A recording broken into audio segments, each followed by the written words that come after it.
Assalamualaikum warahmatullahi wabarakatuh. Alhamdulillahirrabbilalamin. Wassalatu wassalamu ala asrafil anbiya'i wal mursalin Sayyidina Muhammadin wa ala alihi wa sahbihi ajma'in, amma ba'du. Perkenalkan, nama saya Ahmad Jailani, mahasiswa Universitas Islam Zainul Hasan Genggong, Prodi Pendidikan Agama Islam dengan NIM 22.12.01.01.7224. Saya di sini bertujuan untuk melakukan uji seminar proposal penelitian dengan judul Peran Orang Tua dalam Membudayakan Nilai-nilai Akhlak kepada Anak Gen Z, Studi Kasus di Masyarakat Solo Budik Wetan, dengan moto Bismillahirrahmanirrahim, innama bu'ithtu liutammima makarimal akhlak. Artinya, sesungguhnya aku diutus hanya untuk menyempurnakan akhlak mulia, kata Nabi. Hadis riwayat Al-Baihaqi. Untuk kajian teori, di sini ada beberapa kajian teori, pengertian orang tua, pengertian peran orang tua, pengertian akhlak, konsep nilai-nilai akhlak, peran orang tua sebagai agen sosialisasi primer, dan strategi membudayakan akhlak dan tantangan dalam membudayakan akhlak, definisi karakteristik Gen Z, akhlak dalam penggunaan media sosial pada anak Gen Z, akhlak tentang orang tua dan guru, akhlak dalam pergaulan sehari-hari anak Gen Z, akhlak dalam kesehatan mental, dan terakhir, peran pendidikan dalam membangun akhlak anak Gen Z. Perlu diketahui terlebih dahulu, penelitian ini saya menampilkan penelitian terdahulu yang ditulis oleh Buya Hamka dengan penelitian di dalam jurnal pendidikannya dengan judul Pendidikan Islam Perspektif Buya Hamka, Relevansi Terhadap Penguatan Kesehatan Mental Gen Z. Jadi untuk penelitian yang saya teliti, ada kesamaan dalam penelitian Buya Hamka yang mana sama-sama membahas tentang nilai akhlak dalam konteks pendidikan Islam untuk generasi Gen Z. Dan untuk perbedaannya, di dalam perspektif Buya Hamka lebih konseptual, teoritis tentang kesehatan mental anak Gen Z. Sementara penelitian yang saya teliti yaitu bersifat empiris, praktis mengenai peran orang tua di masyarakat Selegodik Wetan, seperti itu.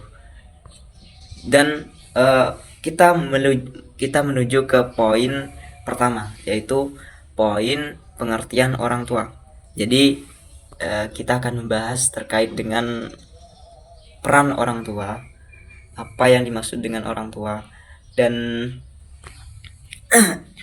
jadi kita akan membahas terkait dengan peran orang tua dalam membudayakan akhlak anak Gen Z, studi kasus. Jadi poin utamanya ialah dengan judul peran orang tua dalam membudayakan nilai-nilai akhlak kepada anak Gen Z. Jadi untuk itu kita perlu ketahui dulu untuk poin pertama, yaitu pengertian orang tua. Jadi apa sih yang dimaksud dengan orang tua? Jadi di sini saya akan membahas terlebih dahulu terkait dengan pengertian orang tua. Jadi orang tua didefinisikan sebagai pendidik pertama atau madrasatul ula, atau apa? Madrasah pertama bagi anak-anaknya.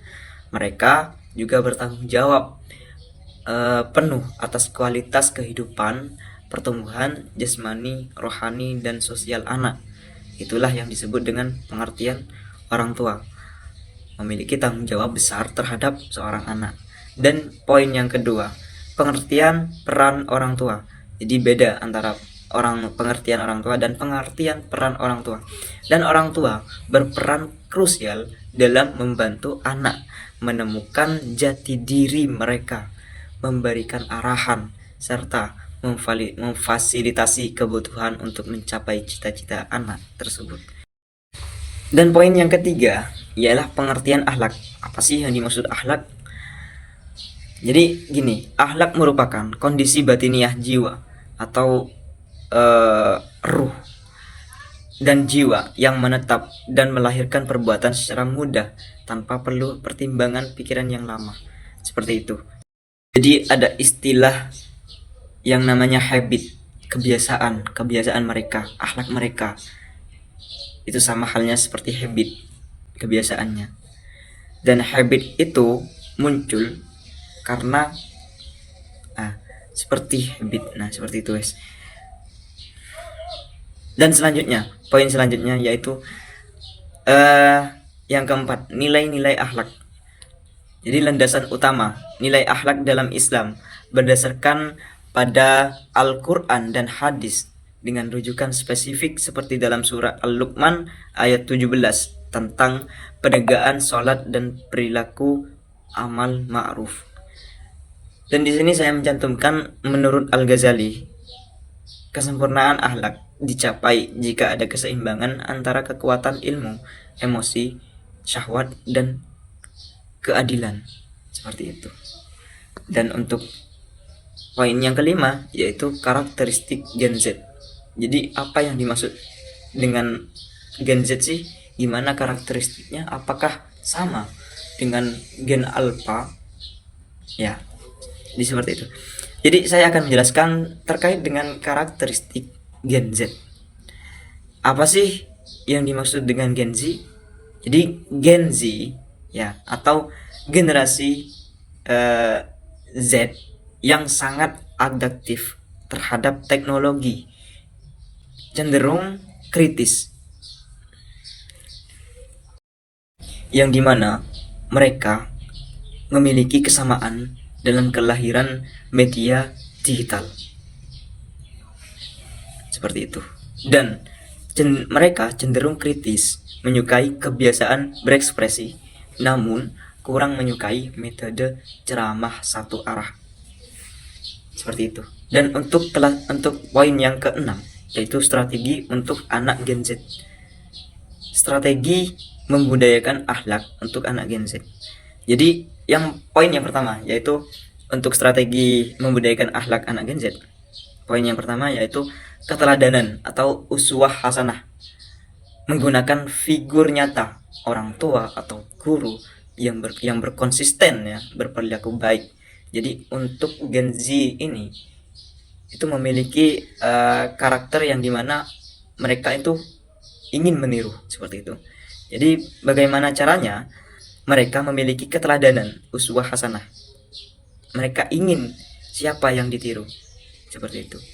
Dan yang kedua, integrasi atau pemanfaatan digital. Ini sangat cenderung dari pagi sampai malam, bahkan sampai malam digital itu di handphone itu dipegang. Nah, di sini bagaimana strateginya biar mereka itu 24 jam memegang handphone itu dengan arahan yang baik. Jadi seperti ini. Yang kedua yaitu integrasi dan manfaatan digital. Jadi menyisipkan nilai moral dalam media sosial, video edukatif, dan konten kreatif yang relevan dalam dunia mereka.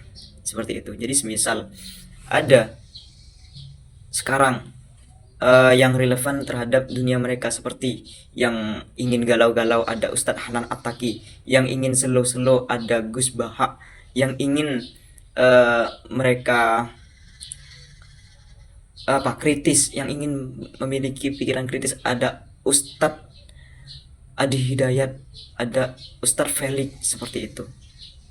Dan yang ketiga ialah dialogis, membuka ruang diskusi dan merefleksi alih-alih doktrinisasi. Seperti halnya membuka ruang, bagaimana caranya dia itu duduk di antara kita, yang mana sistemnya diskusi dan tanpa ada doktrin kepada mereka. Seperti itu. Dan untuk poin yang ketujuh yaitu tantangan dalam membudayakan akhlak. Di sini perlu kalian ketahui bahwasanya tantangan membudayakan akhlak anak Gen Z itu tidak mudah. Jadi orang tua menghadapi pengaruh luar yang kuat dari konten digital yang tidak terkontrol dan pergaulan bebas, sehingga diperlukan sinergi antara rumah, sekolah, dan komunitas. Seperti itu. Dan poin yang ke-8 yaitu akhlak dalam penggunaan media sosial pada anak Gen Z.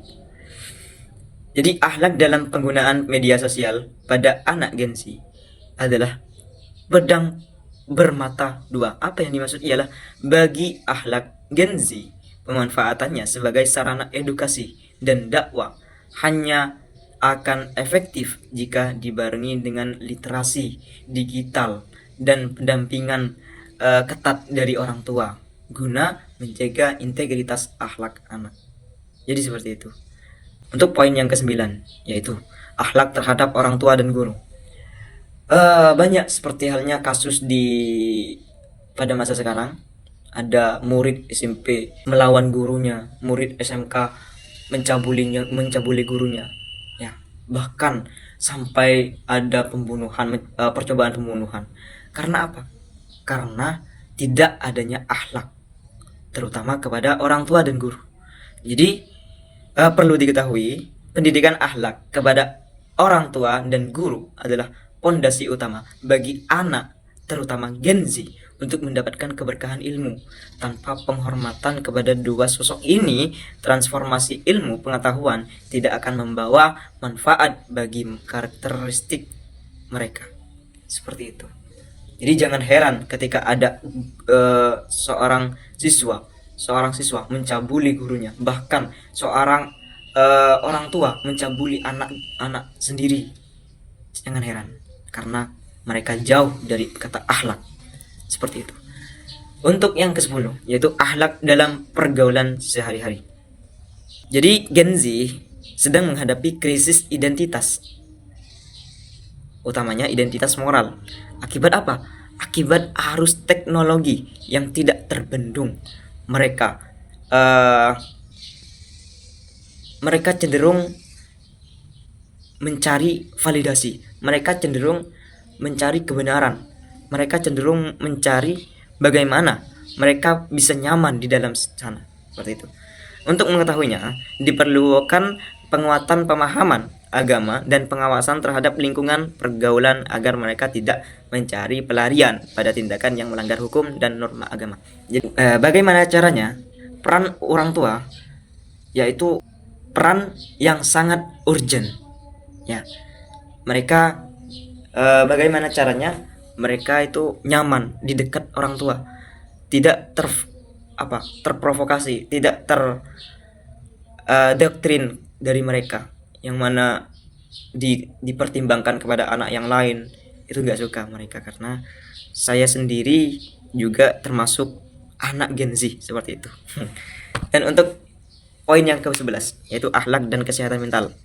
Jadi perlu diketahui bahwasanya kesehatan mental adalah hal utama. Jadi hubungan erat antara akhlak dan kesehatan mental. Penurunan kualitas kesehatan mental pada anak Gen Z dapat diatasi dengan memperkuat aspek iman dan akhlak. Pendidikan bukan hanya soal nilai akademik, bukan hanya soal ijazah, melainkan alat untuk membentuk kepribadian yang utuh yang mampu menjaga kesehatan jiwa di tengah tekanan era digital ini. Seperti itu. Dan untuk poin yang ke-12 yaitu peran pendidikan dalam bentuk akhlak anak Gen Z. Jadi peran pendidikan dalam membentuk anak akhlak Gen Z di sini di dalam kurikulum pendidikan agama Islam bagi Gen Z bertransformasi menjadi lebih inovatif dan adaptif terhadap teknologi. Nah, fokus utamanya bukan lagi sekedar transfer ilmu, akan tetapi melakukan pembentukan karakter yang membekali mereka untuk menjadi pribadi yang berakhlak mulia khususnya di era globalisasi ini. Nah, seperti itu. Mungkin itu saja dari saya, kurang lebihnya mohon maaf. Allahu a'lam bishawab. Ihdinas shiratal mustaqim. Wassalamualaikum warahmatullahi wabarakatuh.